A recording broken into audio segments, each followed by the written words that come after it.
Shalom. Thanks for joining me. Deuteronomy chapter 14 now. Again, remember, this is Moses in his final moments, reiterating the entire history of Israel and how God has brought them out of slavery and brought them to where they are today on the eastern side of the Jordan, on the plains of Moab, getting ready to cross the Jordan and conquer the land. Moses knowing he will not be going. So he is giving his final address by simply repeating all the things that God has done and reiterating and repeating all of the laws that God has given. And so this is what this is over and over again. Chapter 14. You are the people of Adonai your God.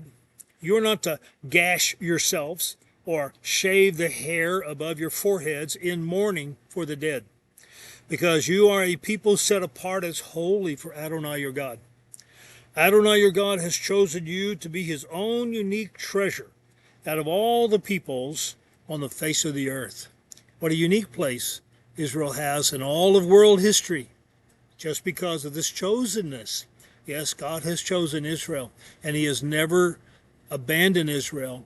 He has never kicked Israel aside and chose someone else. In fact, the times that he did try to do it, he said, I'll just kill all these Israelites, and I'll take you, Moses, and make you into a whole new nation. And Moses begged God, don't do that. And the Lord relented. God has chosen Israel, and all of God's plans for the future, beyond the time that we're living here today in 2025, all of God's plans for the future are all centered around the nation of Israel. Israel has never been replaced by Christians. There are groups of Christians who claim that they are now the new Jews, that they are now the new Israel. They are not. They are just like you and me today. If you're listening to this and you have accepted Jesus as your personal Lord and Savior, in the book of Romans, the Apostle Paul said, you and I, we are nothing more than a wild olive branch that has been grafted into the natural olive tree, and the natural olive tree is the nation of Israel. Yeah. So you and I need to be very grateful that we even have a place on this olive tree. We're a wild olive branch grafted in, and we of all people who believe in Jesus Christ, we must be humble, especially those as Gentiles like myself. We have to be humble and recognize that we're just fortunate enough to even be grafted in to the natural tree.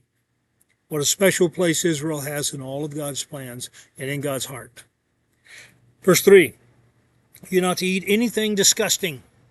Hey, I can go with that. The animals which you may eat are ox, sheep, goat, deer, gazelle, roebuck, ibex, antelope, oryx, and mountain sheep. Any animal that has a separate hoof that is completely divided, and also chews the cud. These animals you may eat, but you're not to eat those that only chew the cud or only have a divided hoof. For example, the camel, the hare, and the coney are unclean for you because they chew the cud but don't have separate hoof. While the pig is unclean for you because although it has a separate hoof, it doesn't chew the cud. You're not to eat meat from these or touch their carcasses. Of all that lives in the water, you may eat these. Anything in the water that has fins and scales, these you may eat. But whatever lacks fins and scales, you're not to eat. It's unclean for you. You may eat any clean bird, but these you are not to eat. Eagles, vultures, ospreys, kites, any kind of buzzard, any kind of raven, ostriches, screech owls, seagulls, any kind of hawk, little owls, great owls, horned owls, pelicans, barn owls, cormorants, storks, any kind of heron, hoopoes, and bats.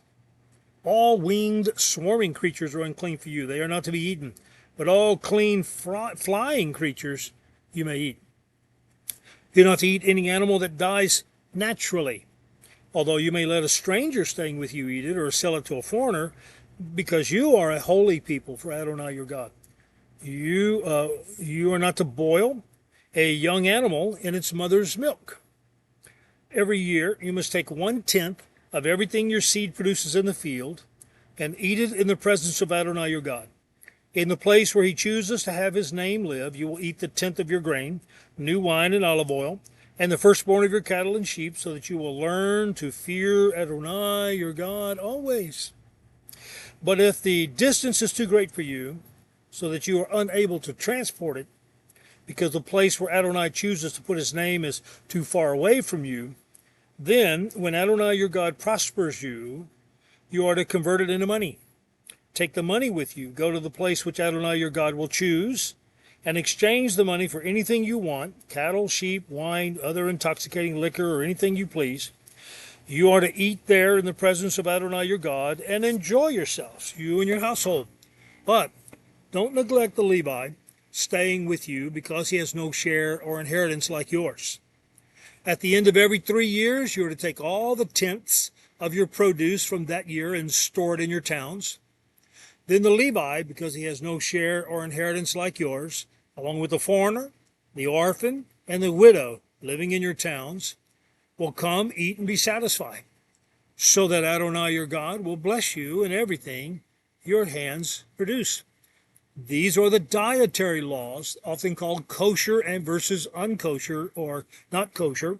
And so it's very important for Jews, even modern day practicing Jews, especially Orthodox Jews, to eat kosher. If you go into any grocery store like Kroger's or H-E-B or any place where you may go shopping, and you're buying a product, you might see on the side of a product a little letter K with a circle, and that means this is kosher. So like you're buying condiments or you're buying any kind of food and it has the K on it with a circle, that means it's kosher, okay? So it's very important. And then it's interesting that later in Acts chapter 15, when Christians then, those early believers of Jesus who were all Jews, who all worshiped in the temple, who were circumcised, who practiced kosher dietary laws, who were very careful about all the Sabbath laws, when more and more Gentiles started becoming believers in Jesus, it created a major crisis for those early believers. They had to have a full church council. This is in the book of Acts, chapter 15. And the controversy was the Jews, the Jewish believers, wanted all of these Gentiles to fully convert to Judaism first. They had to be circumcised. They had to start obeying the kosher dietary laws.